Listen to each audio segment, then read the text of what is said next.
You ever have one of those moments where a tiny little spark of worry just poof, blows up into this raging inferno of fear? Well, that's called catastrophizing, and in this explainer, we're going to dig into exactly why our brains are so good at doing it. I mean, does this sound familiar? Some small, totally manageable thing happens, right? But your brain just hits the fast-forward button, zipping past all the reasonable outcomes and landing square on the absolute worst-case scenario. It's wild, isn't it? Okay, let's paint a picture. Your boss pulls you aside, offers a little constructive feedback, and bam, suddenly, you're not just thinking about tweaking a report. No. Your mind is picturing you packing up your desk, getting evicted from your home, your whole life just spiraling out of control. That massive, kind of illogical leap from a tiny event to total disaster, that's exactly what we're talking about.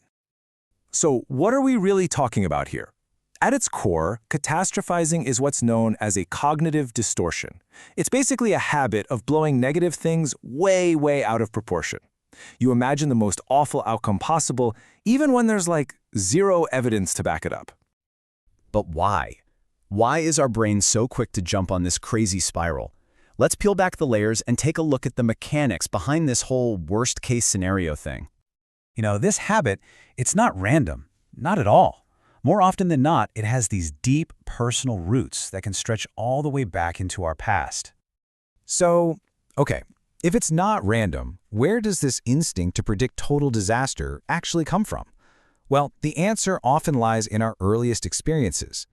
Yeah, for a lot of us, this whole pattern gets its start in childhood. Think about it. If you grew up with caregivers who were, say, unpredictable, or supercritical, or just not really there for you emotionally, well, your young brain had to learn a pretty crucial survival skill. Always be on high alert.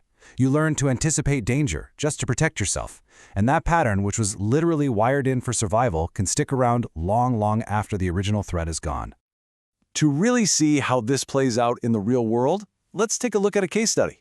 We're going to call her Sarah. So Sarah, right? By all accounts, she's a total star at her job. Her reviews are amazing. But one day, in a team meeting, her manager offers some simple, constructive feedback on a presentation. Now, for most of us, this is just a normal part of work, right? But for Sarah, it felt like her entire world was ending. And her internal monologue just went into total overdrive. She wasn't just thinking about the feedback, oh no. She was absolutely convinced she was about to be fired. She thought her reputation was ruined forever and that this one little moment was a failure she could never, ever recover from. So, what was really going on here? Well, through therapy, Sarah uncovered the trigger. Her manager's calm, professional tone. It was an unconscious echo of the harsh, critical way her father used to tear apart her homework when she was a little kid. And this, right here, is the key insight. Her intense, catastrophic reaction. It had almost nothing to do with her manager. It was an emotional flashback. Her brain was basically time-traveling, responding to all that unresolved pain and fear from her past, a time when criticism felt like a threat to her very worth as a person. Okay, so this isn't just a psychological story. It's also happening on a neurological level.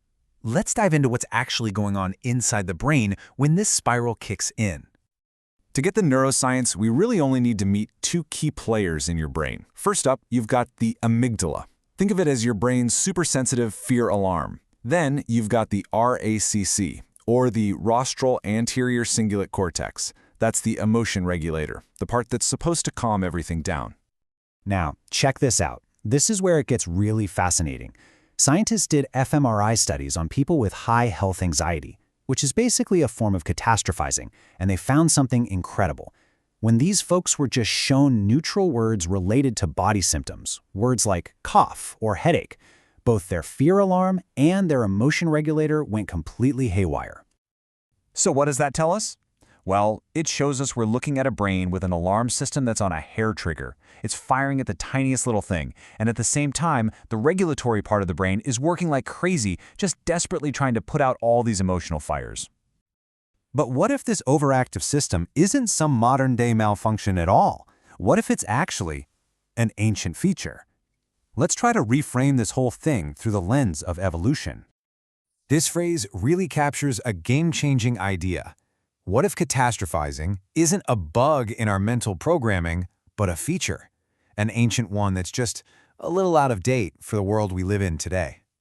I mean, from an evolutionary standpoint, anxiety is a defense mechanism, plain and simple. For our ancestors roaming the savannah, it was way safer to have a false alarm, mistaking a rustle in the bushes for a lion, than it was to miss a real threat and become lunch. So that tendency to jump to the worst-case scenario, that was a life-saving instinct. The problem is, today, that same system is getting triggered by work emails instead of saber-toothed tigers. Okay, so understanding the why behind all this is super empowering, but the real goal here is to break the cycle, right? So let's get into some actual actionable steps you can take to start retraining your brain. First things first, it's so important to recognize that catastrophizing isn't some unique personal failing you have. It's just one of several common unhelpful thinking styles. It's a pattern, and the best news is any pattern can be recognized and, with a little practice, it can be rewritten. All right, here are 5 practical steps, and these are drawn right from cognitive behavioral therapy. Number 1, notice the pattern. Just recognizing, whoa, I'm catastrophizing right now. That's a huge first step. 2, ground yourself in the present. Ask yourself, what's the actual evidence for my fear right now? You got to separate the past from the present. 3, reframe the narrative. Can you look at this challenge as an opportunity to grow instead of a personal attack? 4, exercise. Seriously, research shows physical activity can massively reduce this kind of thinking, especially around pain. And number 5, seek professional support. A good therapist can be an incredible guide in helping you get to the root of these triggers. And I really want to leave you with this crucial thought. Catastrophizing doesn't mean you're weak or that you're being dramatic. It's actually a sign that a very old, very protective part of your brain is doing its absolute best to keep you safe. It's just using a really outdated map of the world to do it. So, the question really isn't whether your brain will ever sound that alarm again, because, let's be real, it will. The real question is this: now that you understand why it's happening, how are you going to choose to respond?